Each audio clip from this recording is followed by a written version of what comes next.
Alright guys, in the first video we talk about the shell and the size and the material, we talk about the copper disc properties, and in this video we're going to talk about the shaft, what is important and how to connect this shaft to the copper disc in order to have a smooth rotation without gyroscopic wobbling or vibrations. Even though we use one bearing, we can achieve that here.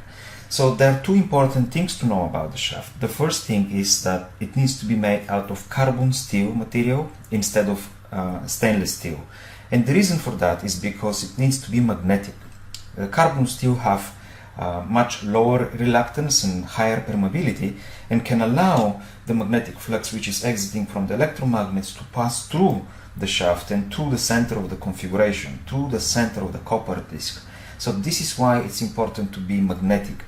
Okay, and the other thing it's important to know about the shaft is that it has to have a certain ratio comparing with the diameter of the disc. In this case we're using 6 inches disc, or in our case it's exactly 165 millimeters, slightly bigger. So 12 millimeter shaft, it's perfect for that. So the shaft needs to be again 12 millimeter thick, and it needs to be made out of carbon steel or maybe some kind of nickel alloy to be magnetic and allow the magnetic flux to pass through it.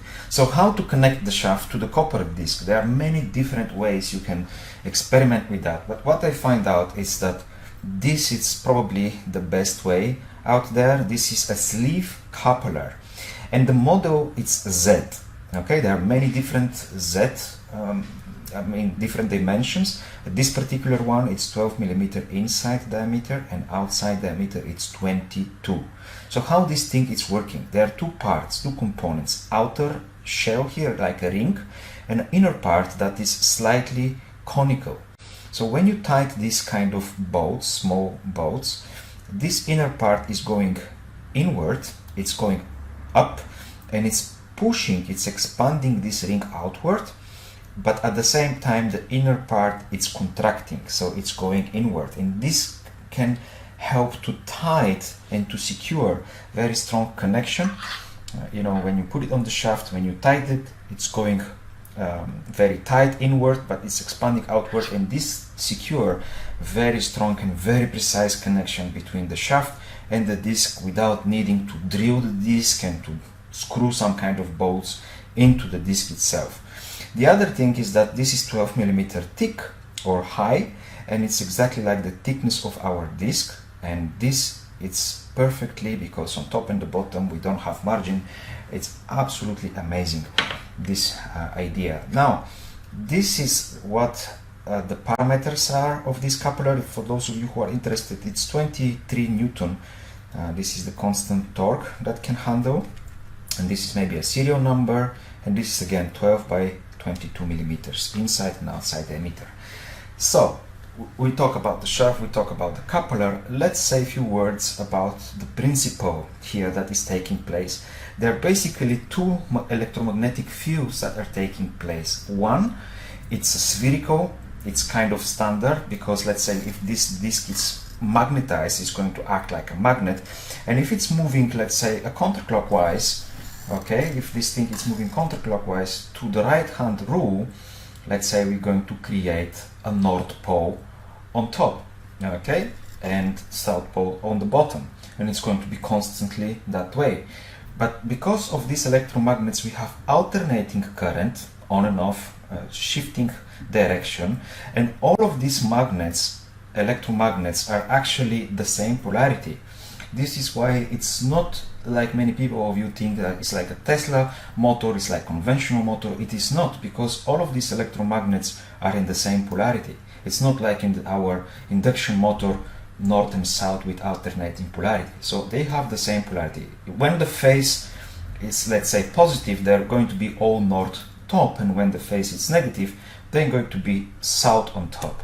So when they are north top, all of them, this magnetic flux which exit from here, from this electromagnet, it won't be able to enter into the adjacent one next to it, because they're going to have the same direction and they won't be compatible.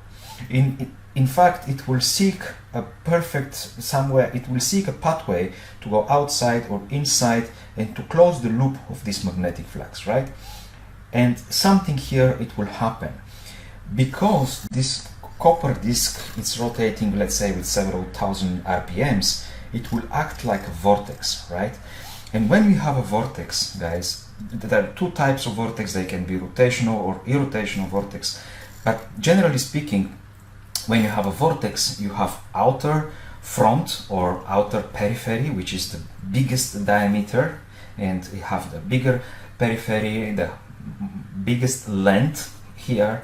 But everything here, imagine that is rotating with the same RPM. For 1 minute, it will complete certain revolutions, right? So the outer edge with a bigger length circumference, it will travel higher speed for the same amount of time. This equals acceleration. So the more you go towards the edge, the higher acceleration you're going to have.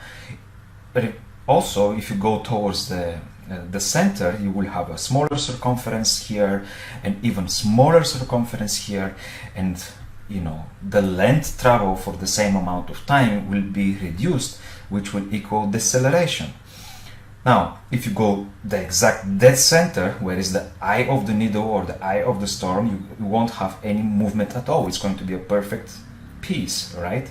And because of that, you won't have radial motion. You won't have the perpendicular motion of the flux line, which is going to try to, you know, entering here. Here will be in a sense cut from these alternating, let's say, sections.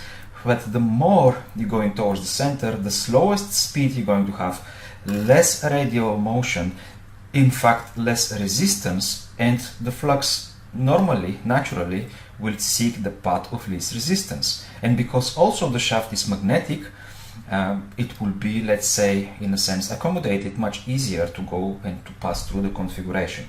And in this way, so we're going to create a secondary electromagnetic field, which is going to be a toroidal. It will exit from here. Imagine all the electromagnets are north top. The field is exiting from here and it's entering towards the shaft, right? From here, from all the magnets, it's exiting here, it's north, and here will be south.